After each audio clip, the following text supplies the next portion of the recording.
Okay, let me know if you can see my screen. The Yes. classic question post-pandemic. Yeah. Okay, so yeah, first of all, thank you so much for the invite. I'm so glad to be here. And I took a while thinking about this theme and how to share that in our community. But I'll start a little bit early, going more into who am I? Okay, so talking about Michelle. So I'm Brazilian. I was born there, but during my career, I had the chance to work. I would say around the world with different things and with different kind of cultures, and that is special, I think, made me aware of many aspects into the design organization and how we can scale that. So I was talking to the girls that I had the chance to work with Swedish guys, as also I had the chance to work with Japanese guys. And how do we engage a design team in a very kind of opposite culture? But they are all trying to get the same goal, to get the design done, to improve people's life, right? So we are gonna talk a little bit more today about that. And today I'm here in Ottawa. I'm working as a UX design lead for Humi. But before, I had the chance to work for One Valley, Philips, Sony Ericsson, LG, big organizations, startup, small organizations, very mature organizations, very low mature organizations. So all kinds of challenges that we can imagine.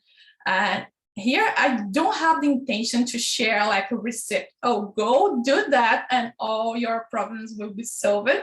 But it's more for us to contribute and to discuss the possibilities that we can get. So, and when I think about myself, I'm someone who embraces the change. So always gonna change your plan, and the only certain thing that you have is that you're gonna fail.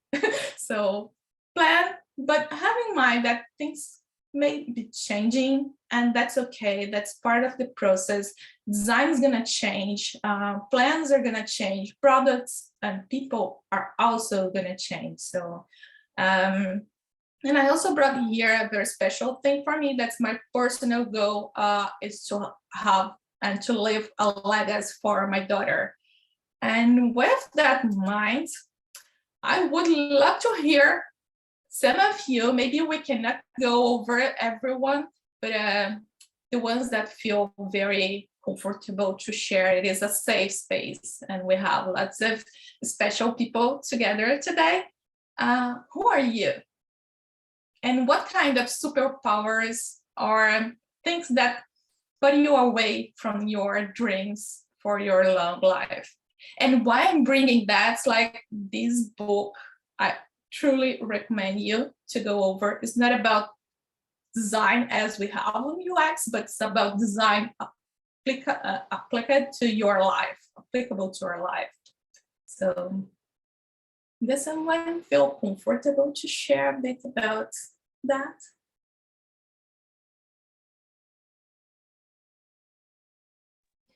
I think one of the things, at least for me, that is sometimes difficult to carry when I am working as a UX designer in my daily basis is to have everyone aligned and going forward with the same thinking, with the same mindset. Because some people, for example, as you work in companies that doesn't have a maturity for UX design, I also had this experience. So how to have everyone engaged with UX mindset, I think it's a big challenge to me. Mainly talking about the high hierarchy people like directors, and yeah. Yeah, definitely. Thank you for sharing that. Someone else wants to share? And if not, it's okay. but more opportunity for us to know about the challenge that everyone is facing in this challenging year. So anyone else? Okay, I'll move on. And if somebody feels comfortable to share, we come back here, okay? No problem. And just to say, if you want to take a picture, take a look in this book, because the design process is very well detailed for your life. We are not talking about only UX for products, but talking about the most important thing for our lives, you know. Okay. And today I'll share a story that it was quite interesting. It's a very familiar story for me, but it was the first time that I heard this story from someone that's not Brazilian, that was not there, that's not like included into this atmosphere that as Brazilians sometimes we felt. So I started to hear that story and I think, oh my gosh, I think I have a different perspective, or maybe I have some more layers on top of that can make a great reflection. And then this is very well aligned with our theme today. So let's go there. But be prepared. It's far, far away. Maybe not for you, Milena. I think you are very close to that compared to the others here, but let's go there. Okay, we are going to South America, Brazil, the middle of Brazil, like the middle of nowhere, you know? And more than that, like you can see that's far, far away. Brazilian, for who doesn't know, it's a very huge country. So everything there takes a while to go. So probably if you are going to the south to Brasilia, you're going to spend maybe 2 days driving. And maybe if you are in the north of Brazil, like close to Amazonia, you are not even able to go to Brasilia driving. You have to take a ship and then you take a plane, and probably you're gonna drive some hours to get there. So it's really, really far away. And here we are back into 1955. So no pandemic, no COVID, no masks. Yeah, no, it's not that good. So at that time, Brazil was trying to get the countryside of the country developed. And one of the promise that we have to the political aspect is let's design a capital from scratch. So in the middle of Brazil, we are gonna bring development and we are gonna bring a very modern city to there. And that's it. That's a good thing, right? And I will promise that and make the election about that. 50 years in 5. So that phrase is from Juscelino Kubitschek, and that was his slogan during the campaign. And people looked at him like, okay, let's go for that. That's a good thing. And here I'll pause for a moment, like, let's compare that with our product process. Like, who is Juscelino Kubitschek in that case? Did he have the business view? What kind of product he was trying to create and why? Why he's promising that? And who's gonna do that? It's not him. Does he have budget to go over it? So yeah, let's move on. So who were the people involved? So these 2 ones here, they're very famous. So Lucio Costa is an urbanist, so a city planner, and please, if we have someone that can speak more about him, I don't know if we have architects on the call, but please feel free to share your view about him. But a very, very experienced urbanist. And also, Oscar Niemeyer is a very, very famous architect. So you have him across the world, and he's very talented. And well, you're gonna see, it's amazing. Everything that he does was very special. That we are not talking that these people were not capable to do the plan. So we are good. We have the business view, we have a good team, so nothing can go wrong, right?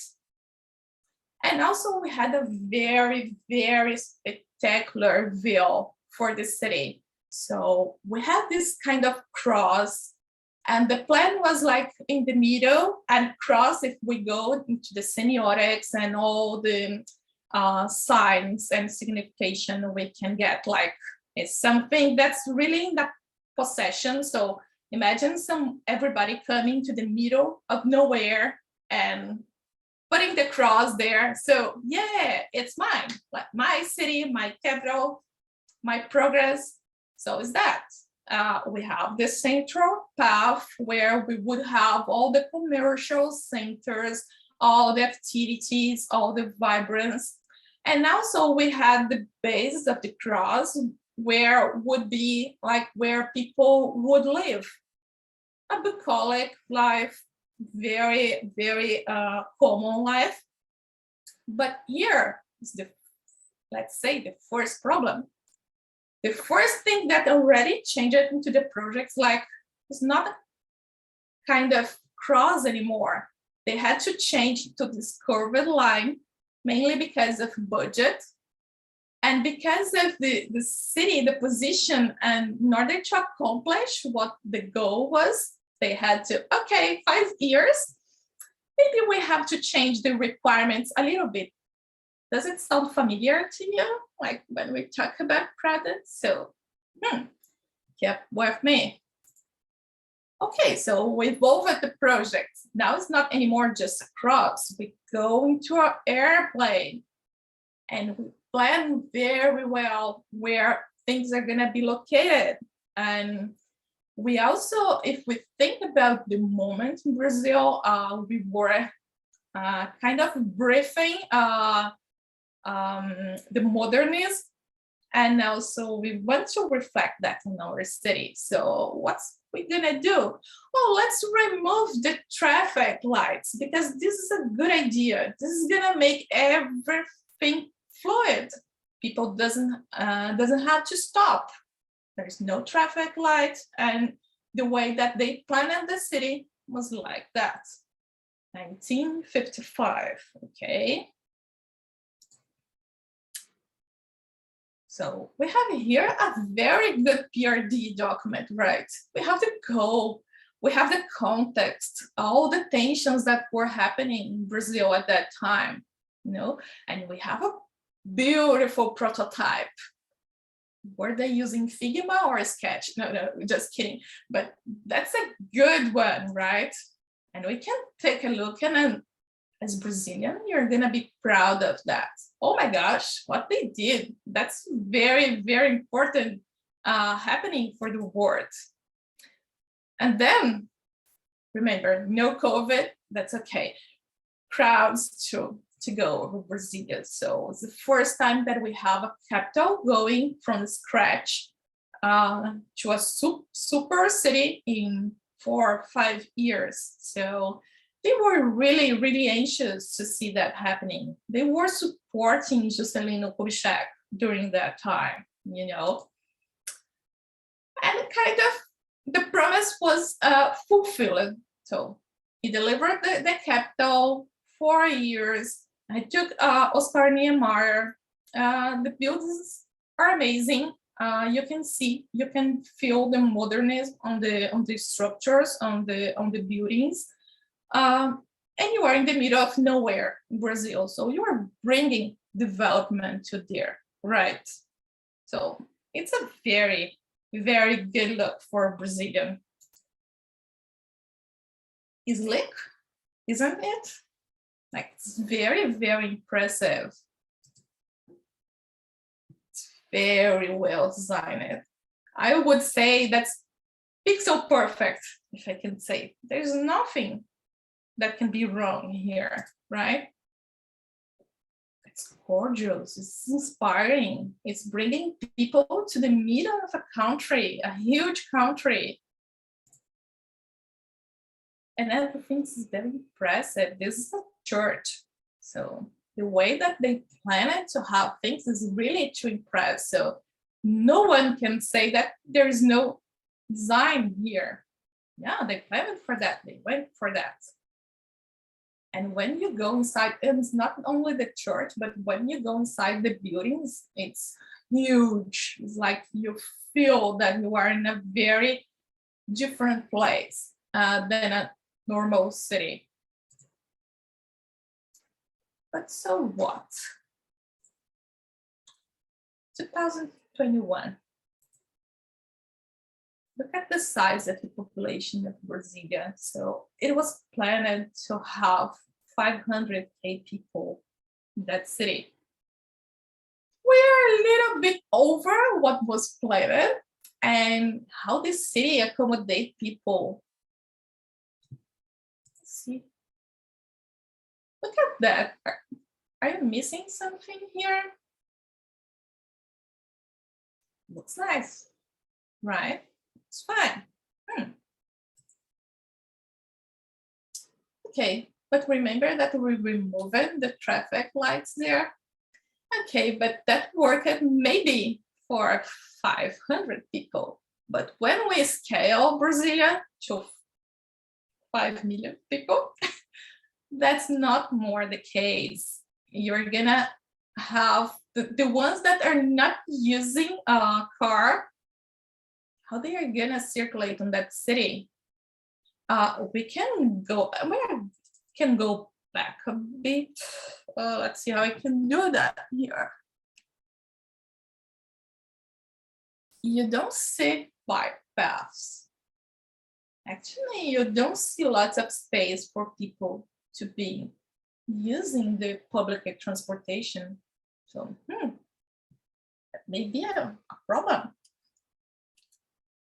But also, the traffic lights seems that they're being missed here. So every single day in Brasilia, you face this kind of situation. And there's a kind of joke that everyone that lives in Brasilia is made of head, trunk, and wheels. It's impossible to live there without car. It's that, is set, this statement. But also, I think the saddest part of Brasilia is like every Friday, people go away from Brasilia. It's the unique day that you're gonna see the airport crowded. Everybody works during the 5 days week there and go back to São Paulo, Rio, or any other city in the south of Brazil. And they keep like that, like during the week they are there, but they don't enjoy the city, you know, it's just about work. They go there, but it's very loneliness, right? You feel the same, but you don't feel it. You don't feel part of it. And we were seeing that picture and imagine the middle of Brazil, like 30 degrees, 40 degrees, no trees here. How you can walk here in the middle of the summer or even in the middle of the winter? So Brasilia is very, very dry place. So you are not able to go walking for a long distance. And we saw that we are not able to take the public transportation. So what? We can't hide the bike. Seems there is a plan issue here. But I think that one of the saddest parts, like as Brasilia grows, the poor people was kind of rejected. So if we take a look on the map today, the space that we have for Brasilia, it's a very small compared to all the cities that just turn it like this because people has to live, has to find affordable ways to live, and also find a way to stay there, stay into the progress bubble, but without being part of that. So the infrastructure there was not prepared to accommodate 5 million people. So what went wrong? We had the best team, we had the plan, we had the view, we had the timeline planned, and we accomplished the timeline. We did that in 4 years. So business was involved. So not my problem, just business. But design team was there, and a very talented team. So it's not about hiring the wrong people and blame the designer, blame the Figma, blame Sketch. No, it's not about that. And the engineers were there. They made that in 4 years. So it's not a code change. It's not a code that broke. That was planned probably with one of the best frameworks they could find at that time. But still, we missed the point in Brasilia. So I think for us as UX, and this is Brasilia, but could be any project that we want to share here, can raise the hand someone who doesn't who didn't see this happening in the career. Like everybody was there. There's a timeline, probably a project manager there. Go, deliver it. We need that. But the number one thing, we are doing that for people. So going back to Brasilia, the plan was developed the countryside of Brazil, and people is thinking about them, who is planning or who is observing how they are behaving, or if they are enjoying the city, or if they even want to move to Brasilia, you know?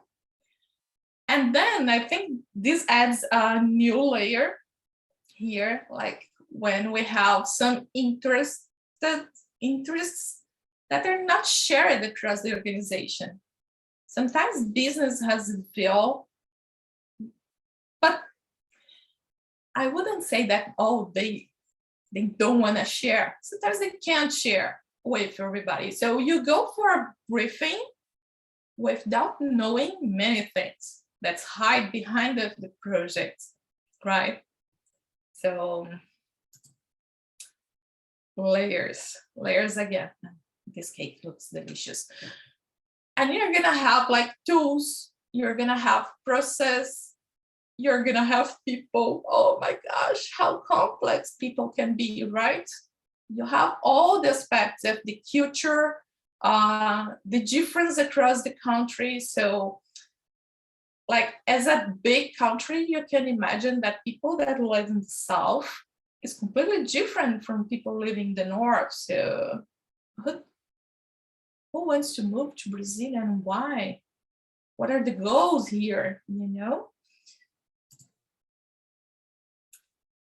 And here, again, it's the main thing that we are here today to discuss.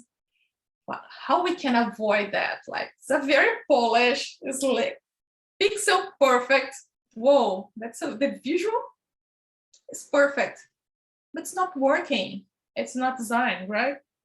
It's not for people. And then again, let's pause here. Let's compare these to our environment, our UX environment. In a big organization, startup, a small organization, mature, no mature. What's missing on your side or in your organization?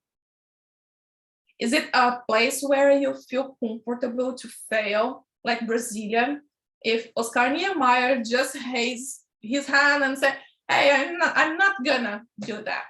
It's ridiculous. I'm not gonna make a city without bike paths or thinking about people. Was that safe at 1955? were then kind of humble enough to say, okay, we made a mistake, maybe it's not the right direction to go. We were not thinking about users. So I think this is a good reflection for us as UX and especially as UX leaders, how we are facing our fails. Like, are we looking back and learning from that? Are we communicating that? That yes, design can fail, but how do we avoid that? How we communicate that? How we can have accountability? Because at the end we'll be like, oh, okay, design problems, not mine. Yeah, and then engineer and business go hand to hand, and then nothing happens, right? So we cannot go on that path, definitely. Any thoughts that someone wants to share at this moment? Someone felt really aligned with that?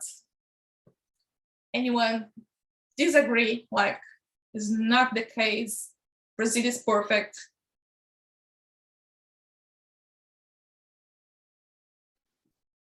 No, people, you are there. No. Yeah, I want to say my thoughts. Thank you very much for the presentation. It was really interesting. From like, I studied architecture when I was like, it's maybe, so like, I have a bachelor in architecture. So it's very interesting for me from this perspective, urbanism. And your story seems similar to Vasa Museum. Maybe you visited Vasa Museum in Stockholm. This is like the old ship that sank in Stockholm like 400 years ago because of requirements, because people changed requirements many times, and like because of this, it like sank. I forgot, like it's just like 1 or 2 kilometers from Stockholm, and it sank. So and many people died. I forgot the number, but it's like similar. Your story is similar to this Vasa Museum story. So yeah. It's across how necessary to check all requirements.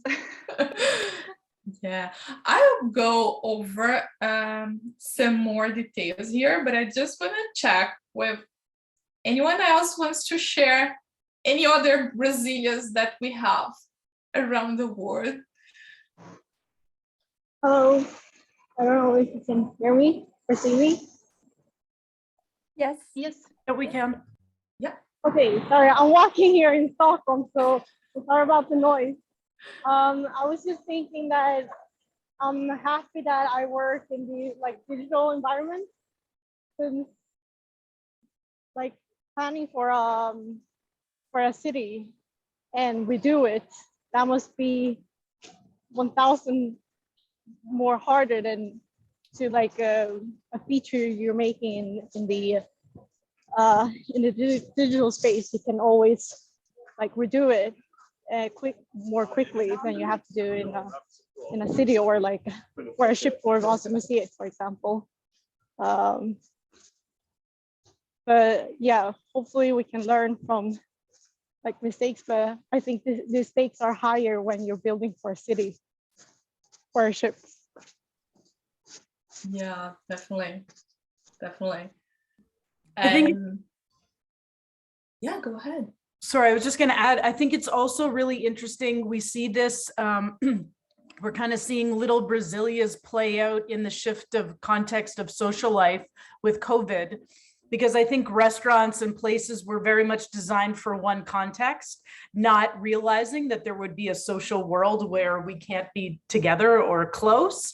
And so we're seeing some organizations pivot and do that well, and other organizations or some restaurants who are not able to pivot and they are crumbling, or having to, roll up or close down, unfortunately. So I think we're seeing in a very microcosm of that, or a small version of that rollout.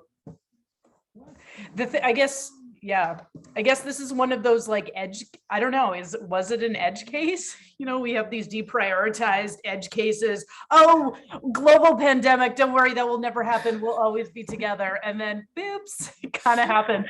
So I don't know, maybe when organizations, thought about that, they just deprioritized that user story. I'm not sure, but it's playing out right now. Yeah, and how we capture that story is to be prioritized. That's okay, we failed. Okay, pandemic, but how we can turn that into something that's still valuable for our product, right? So yeah, this case a very famous street. So design is not gonna solve that alone. And actually, UX is exactly in the middle of the three things for a very good reason, right?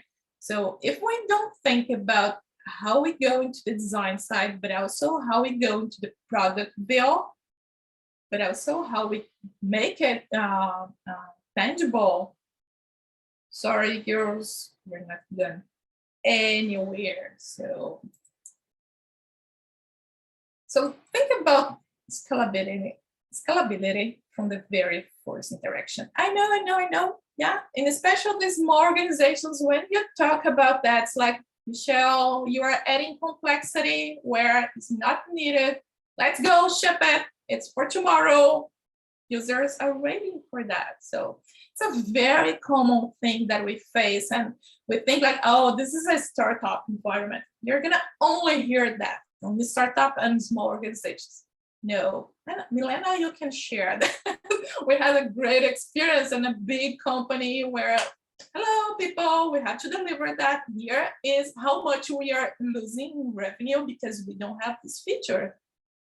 But what we discover on the user research is that it's not a user request. So it's something coming from business, but it's not coming from our customers.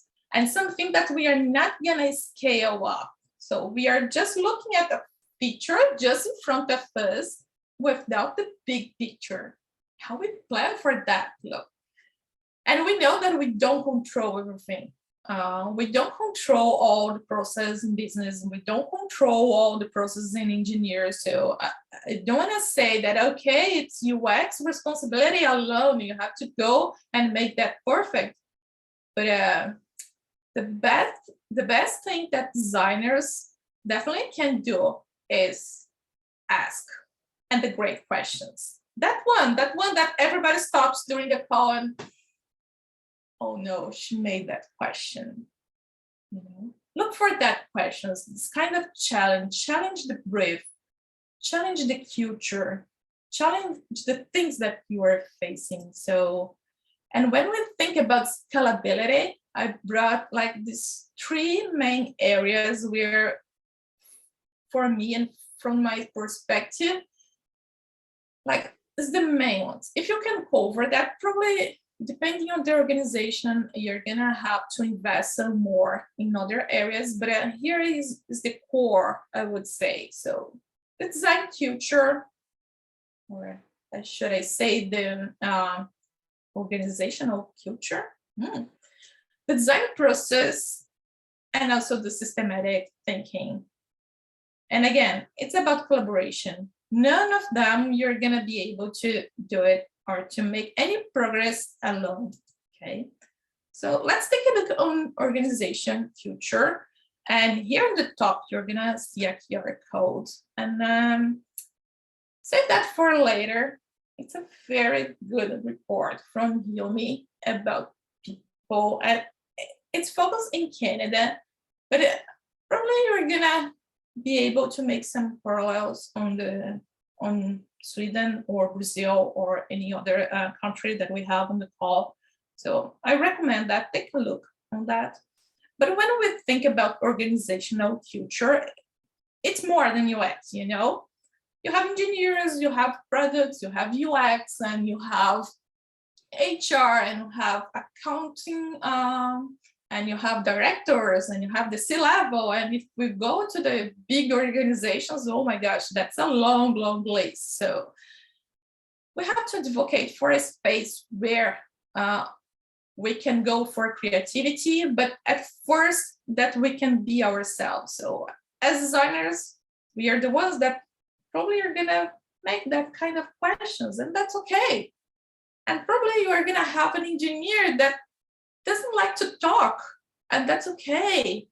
The organization should accommodate that, and not us trying to okay, let's see if I can fit on that. So what if we work hand to hand with HR and C-level or director levels in order to change the way that proposals are received, the feedback are received? I would say even the design critique is received, right? Even on our space, it's very, very hard to set up a framework or a protocol for a design critique where you still can have great discussions without touching any dangerous area, you know? And exactly that, like, we have to change the culture to accommodate us, not the opposite, to be like, oh my gosh, let's see if I can think as Oscar Niemeyer was thinking in 1955. No, things change it. We have COVID, we have pandemic, we have like 2 meters of distance. No way, we cannot go back, sorry. And when we think about the design team, so okay, it's a big influence across the company, and depending on the company, it may be hard to go there. But let's go back to the design team, UX mindset. So do we capture that inside our teams? Do we have like a development plan in place for our juniors? Are we bringing juniors to the organization? Are we considering them? Or I was also talking to the girls at the beginning of the call, like how hard to find the right people. What exactly we mean by right people? Are we looking for a cultural fit, the organization and the values and the principles? Or are we looking for a unicorn that can use Figma, Sketch, any other tool that we come up during the night, you know? And also, how diverse is our team? Are we bringing always the same people that's gonna say yes, that's good? Or even worse, we'll say nothing. It's like just the silence and okay, you don't have discussion, you don't have a different perspective.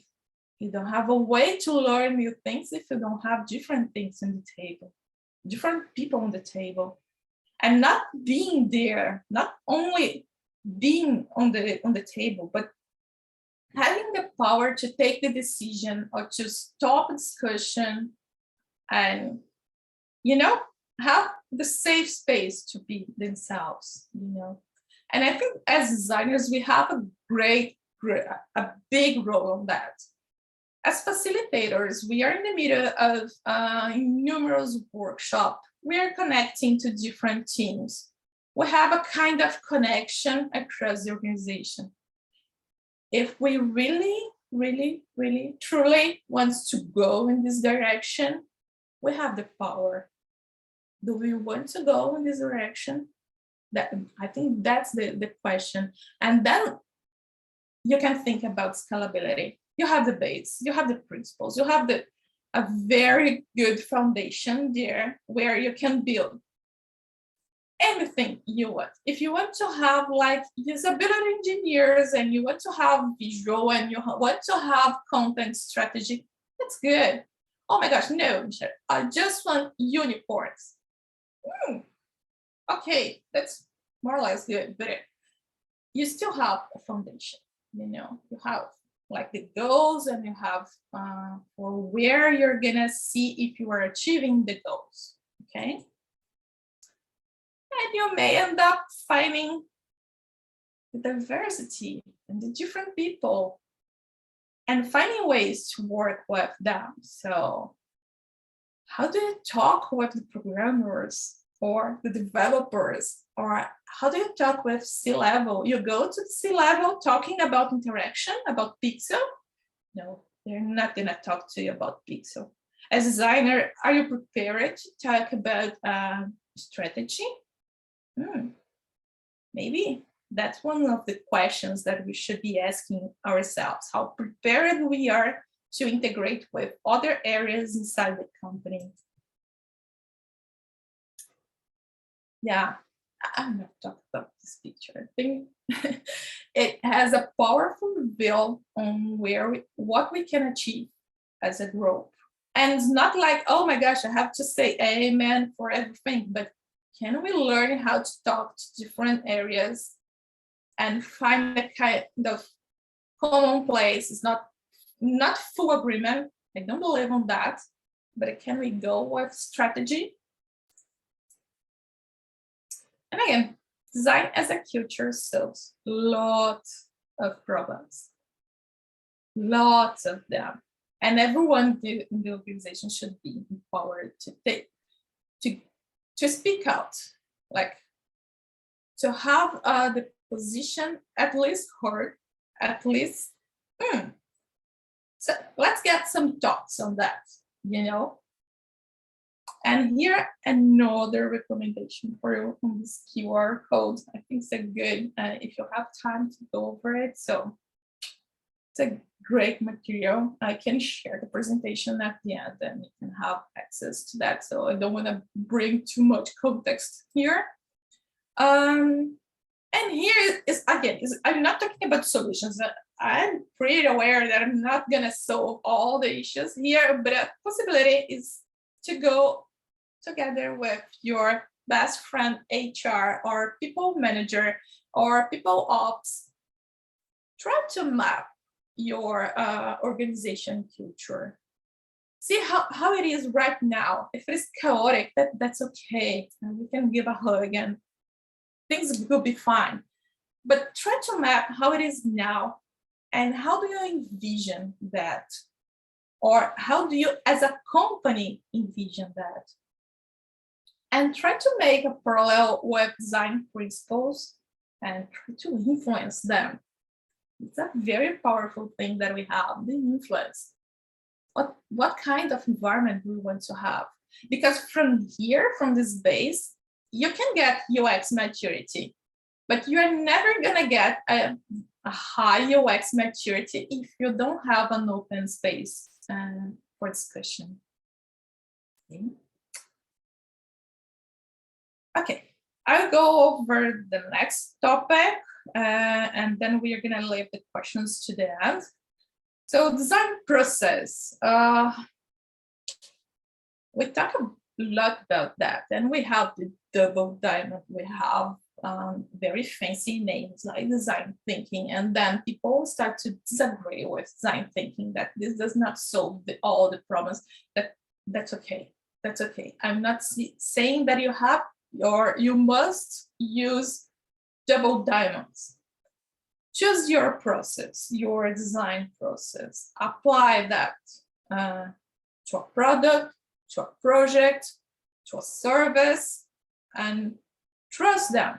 Really, really trust the process. Go over the steps. Go well over the steps. Like go for the research. Frame your research, frame your findings, go for a very good problem definition, and go and solve the right thing. So we can scale that to any kind of organization. You know, when we think about service, when we think about UX, when we think about digital products, when we think about hardware, so if we keep the user in the center and you go over all the steps, it's not that you're never gonna fail, but if you fail, you know exactly where you have to come back and solve. Okay. And again, it's not only exists this process and I should follow that forever and ever. No. Come back here in this community and share your process. Share how you improved this process. Like, it's okay if you have the mindset that in the first diamond or call, whatever you want to call, you are exploring what you want to solve. And in this second phase, you are solving the things rightly. That's good. That's good. And again, it will be a discussion like, oh, the big organizations do like that, and the startup go in this direction. No. Keep it lean. It's not about documenting things that nobody's gonna read after. It's not research only just because it's cool to be in the research. No, keep it meaningful. Share with other people. Share with people that's outside of design. Go to your product manager and share your finds and hear them, because they have a business view. Share with your best friend in engineer. Probably they are not going to talk too much, but that's okay. You can keep pushing, you can keep asking, find a way to communicate with them. But also measure when you have to go so deep into the process and when it's not a big deal, because otherwise we are going to be known like, oh my gosh, it went into the UX and it will take forever to go out of the research. It's not about that. It's not about taking time. It's to go into the right direction, to the right problem. And the last one that I would like to share with you, and again, these reference that I have on the top here, it's one of the best for me. It's the way to talk about scalability, but also think about it in a systematically way. And again, not only about digital products, but also about, I would say, even cities. Oh, let's go back to Brasilia and try to reframe Brasilia using the right process now. So it's more a way of thinking that different parts of the system or the city or the organization will influence each other. So please, here, don't go with that kind of thinking that, oh, my design organization is perfect and I made the best product ever, but engineers not able to do that. So, oh, not my problem. No, it's influencing each other. So if engineers are not able to deliver that, guess what? Your user is not getting what you planned. So nothing. You have no design. You have nothing at the end. So keep in mind that you're gonna be influencing others and you're gonna be influenced by others. So remember the business view and the Juscelino Kubitschek setting the goal. So he really influenced Oscar Niemeyer and Lucio Costa. And they were very, very, very good on the craft. So did they challenge that? Maybe not. Maybe they were not aware of that, or maybe they couldn't challenge that, okay? And at this point, my last comment was like, I know that people loves the way that, oh, systematic thinking, scalability. Oh, let's talk about design system.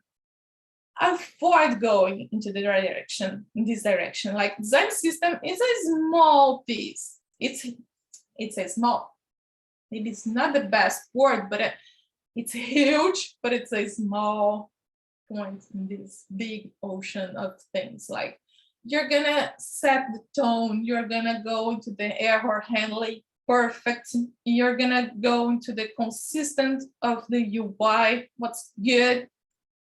But it's not only about that. Systematic thinking goes far beyond the interface.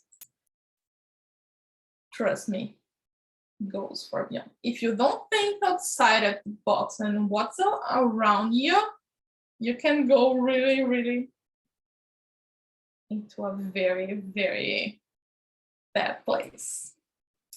And here's our cities, like around the world.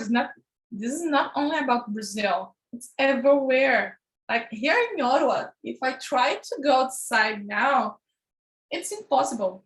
There's snow everywhere. I can't go outside. Oh my gosh. And you're here in Canada. And also, the last thought that I would like to share is like think more about diagnostic structures. I'm facing that so many times that it was the last slide. Like, I think I shared that with girls because we are kind of discussing the interface only about like, oh, is this a radio or this is a chat box? Or user should see this or that. Why we are discussing that? We are not discussing, okay, what kind of expectations do they have in that screen? Why they're gonna be here? What they are trying to solve? Like, okay, after we are gonna have time to go and, oh, this is my perfect radio button. I'm so proud of it, but maybe it's not the right timing. If we don't connect the dots, the beginning of the project, when we are giving scalability to that, we're not gonna get other chance to come back and review it. So postpone a bit your discussions about UI with your team or your PM, but go and study the problem, get the right problem, solve the right thing.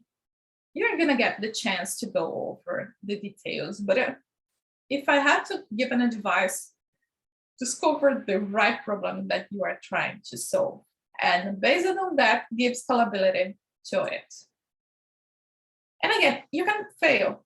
You may fail. We're trying to implement something new. You're kind of fighting to a new company strategy in terms of future. You're trying to hire the best people ever. And oh my gosh, I don't know what happened with UX that you cannot find them. But plan, design, keep user-centric, test.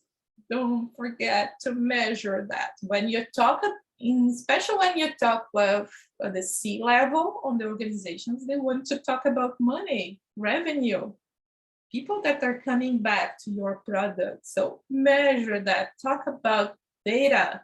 Don't forget that. I know that many designers go, oh my gosh, no, I love my user and I'll be forever keeping them to the center. But measure that, bring data, prove that you're keeping them there, okay? But the most important thing, enjoy that. Enjoy as a designer. If all of that's not making sense, it's time to step back, go to that book on the first page of the presentation, review where you can improve your life as designer, because it definitely will influence on what you are delivering to people, to the market, to the products, and to the cities, okay? And if you need, you can connect with me on LinkedIn. Be sure that you are not alone. The majority of people here, I'm sure that already face this kind of, oh my gosh, I failed. What should I do? Oh my gosh. We can talk. We can try to think together. And if you need, once a week, I have a kind of mentorship, a safe space, especially for women, to discuss about career,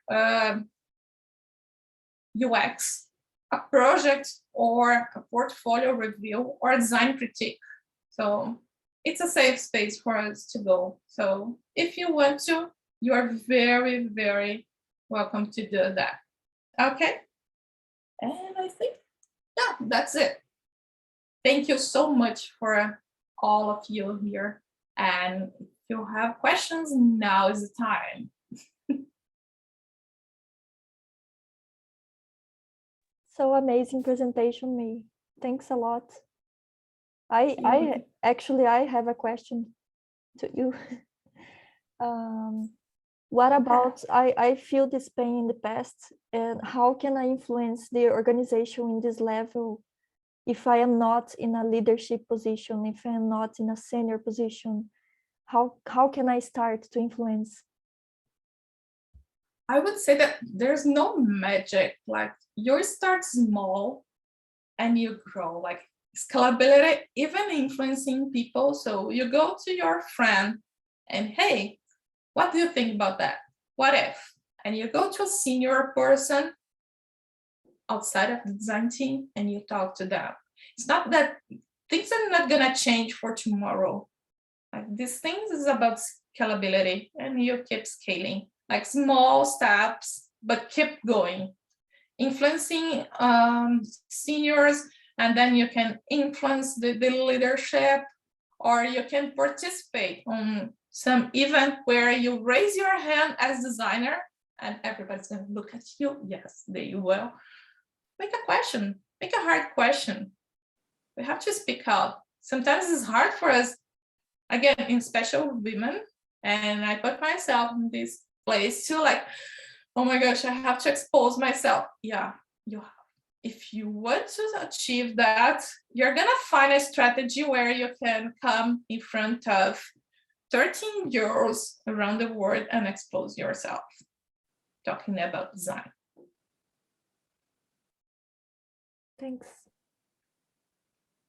What else is coming? Let me open the chat here. Hi, I'm Radhika. I'm from Amsterdam. Thanks, Michelle, for the lovely talk. Sorry, my camera is off. It's a bad hair day today. I'm sorry. But maybe No next time I'll show my face. But it was like it was a lovely presentation, and this is my first time. I just stumbled upon this link on Meetup, and I thought of joining. It was so refreshing. After a very long time, I attended one. So my question is that this is not relatively to scalability, but to I am a solo designer at ivisa.com. It is a travel document company based out of US. But being a solo designer, I face a lot of challenges on really finding impact on my design. Like how do you girls and how do you everyone, the question is open to everyone, that you find your design measurable? Like what questions do you ask and how do you find out? Thanks. Okay, I will open this. I don't know if I can do that, but I will open the stage for others if they want to share more about their experience on that. And then I come back with my view at the end, but I would love to have. Yeah.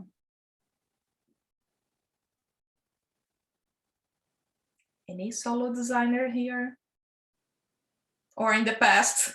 I know, everyone has that feeling.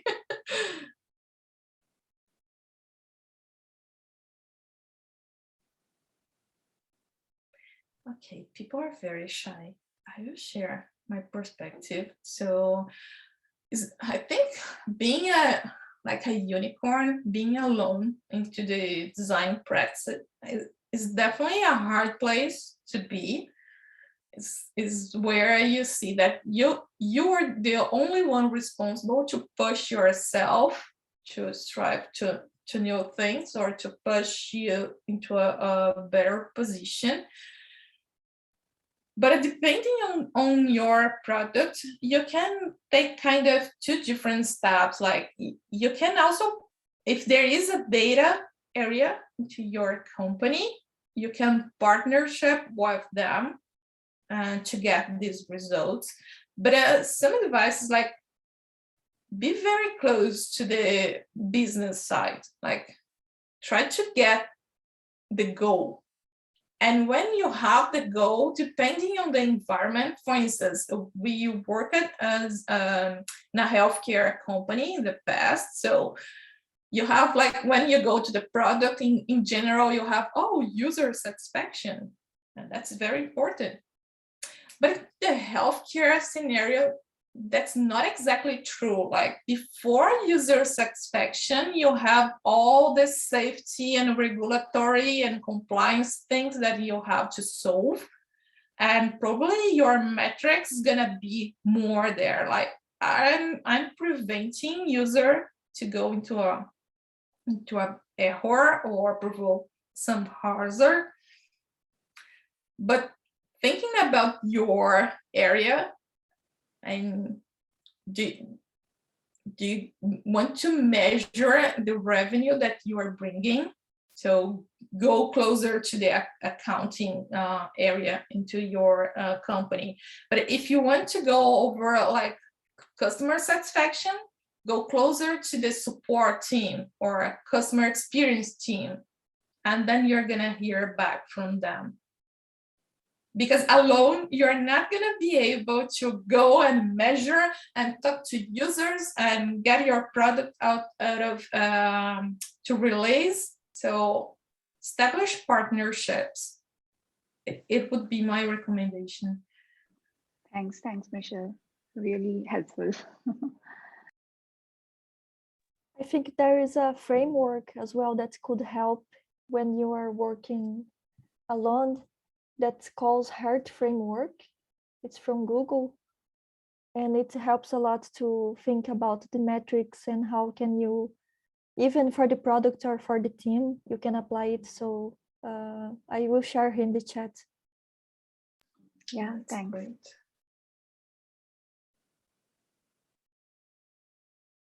And I would say, like, I love hear more about metrics, but also how do we apply the metrics inside our teams? Because we were talking about scalability, and part of that is about the design team and the culture that we have. So, and I have these feelings, it's not that I have an answer for that, but it's something that's coming more and more into my mind, like what kind of KPIs we should have as a design team. And it's not about, oh, the number of projects that you deliver into a quarter. This means nothing. Like, how do we measure that we are keeping user into the center of the process? How we measure that we have a safe environment to fail, that we are open to talk, that we have a seat on the table. And again, I don't have answers for that, but I see that data is more and more coming to the human aspect.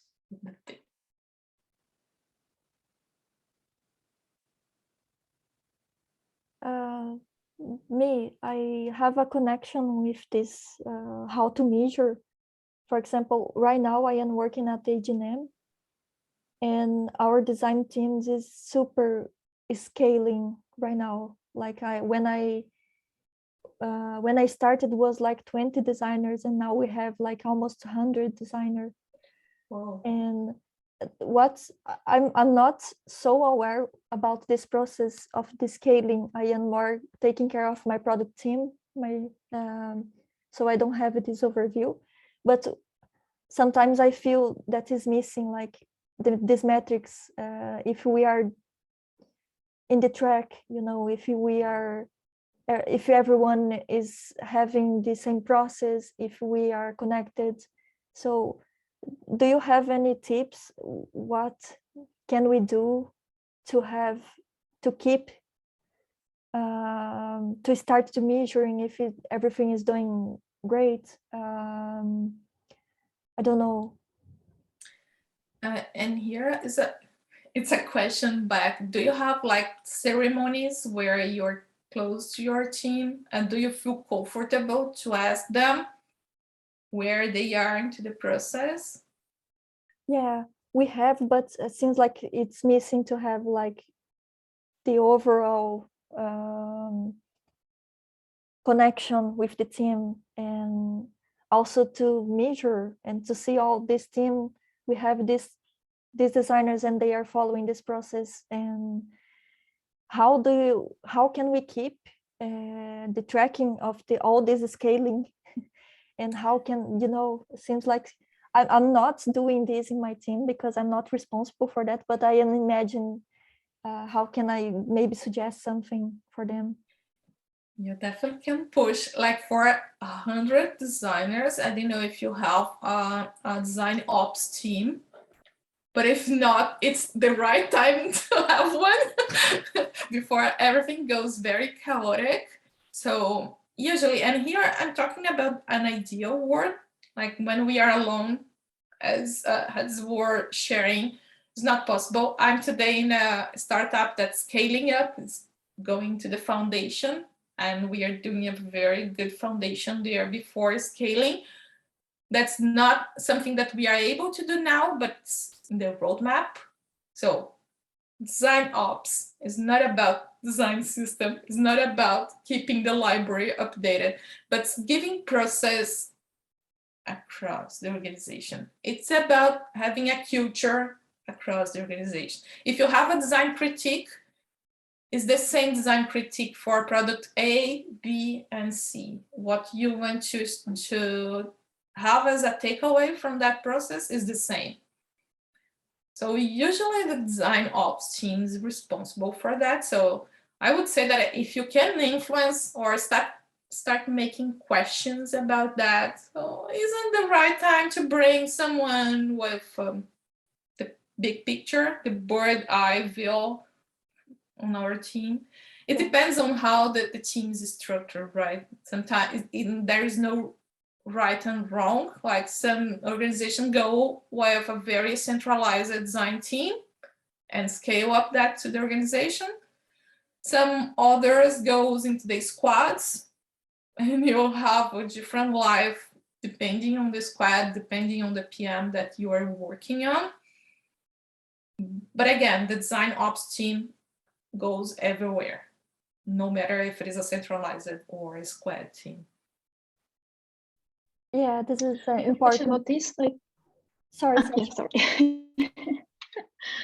I just like about design ops.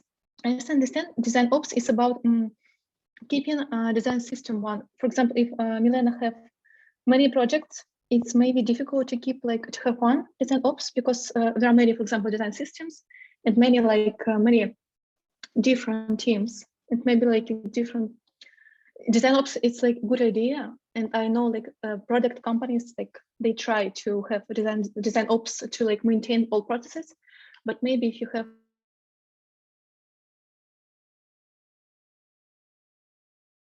I think I lost Sasha. Yeah, like we lost Sasha. She was just about to give us the solution. The key solution. Oh my God. sorry. Oh my God, Sasha, come back to that point where you were gonna share something. I have like so bad internet connection for 3 days, last 3 days. So sorry. Okay. So, are you hear me? Are you hear me? Yeah, right, yeah. I just like in like a few words. I just mentioned that design ops is for one design system and one process. And when you have like a lot of as Milena, it's like it's difficult maybe to maintain. It's my opinion. I don't know. Maybe design ops works in different way, but because I never had design ops in my project. So like, it's interesting. It's very interesting how design ops organize the processes. Yeah. Yeah, and it's a common thing to have design ops associated with the design system. I think design system is one of their responsibilities, but I would say that that's the easy. Oh my gosh, that's not fair to say, but it's the easiest part to keep the design system, because when you go like into alignment and frameworks, and I think we already have that more mature into the UX research.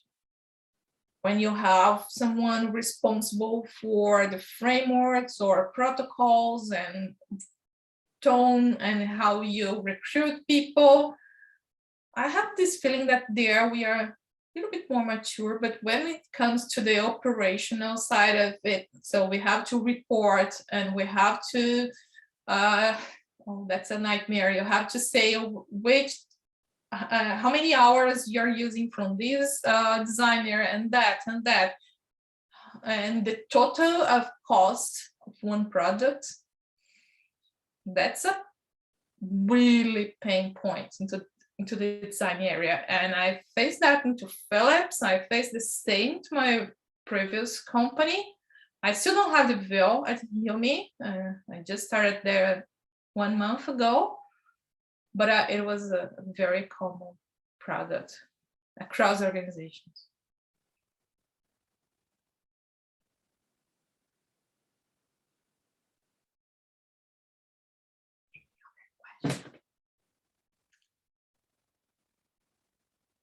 I don't have a question. It's more like thank you for the tip, because the the question from me was very good for me as well, because my company is also scaling, and I have the impression that no one's we have the big picture, but the big picture, but not how each team will be part of this. So I can see that sometimes every team is overlapping each other because we do know that we are doing this. We know our mission, we know the company goal, but we don't know how we can integrate each other. It's very weird. Yeah, I feel the same.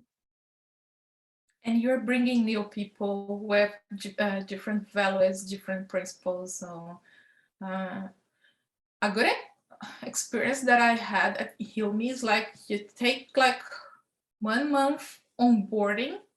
And I think it's the first time that I saw that it's really on board. You go over different people and you talk about them, you talk about yourself, you connect at first as a person. And then just after that, you go into, oh my gosh, my product, your product line. And so you already have kind of relationship established. And it was very interesting for me, because if I compare like back Philips or Sony, we were, okay, I'm UX and I'm here to facilitate, and we go, let's ship it. Yeah, but there's no connection, right? Why? But those people are gonna believe you, you know? So maybe we should apply more our design, our user-centric thinking on our onboarding, and while onboarding other designers into our team. Yeah, good suggestion. Yeah. Very good one.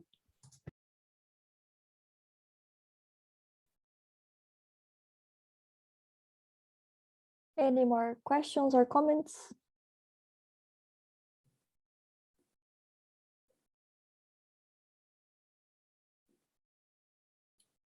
If anyone have any question that's very shy to share here, or just drop me a message on LinkedIn, you are all welcome to do that we can discuss, when we can think together about the issues, and it will be a pleasure.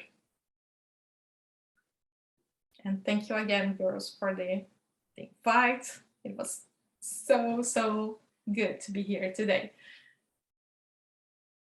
Thank you, Me, for accepting the invite and sharing this amazing content. Thanks a lot. Thank you, Michelle. Really appreciate the presentation. Yeah, thank you very much. Thank you. And thank you everyone for attending. It was super nice to also hear a little bit of your thoughts. And yeah, thank you. Thank you very much. Thank you. Thank you. Thank you. Bye. Have a Cheers. good, Bye. Bye. good Have a end nice of year, everyone. Bye. evening. Bye. Bye. Bye.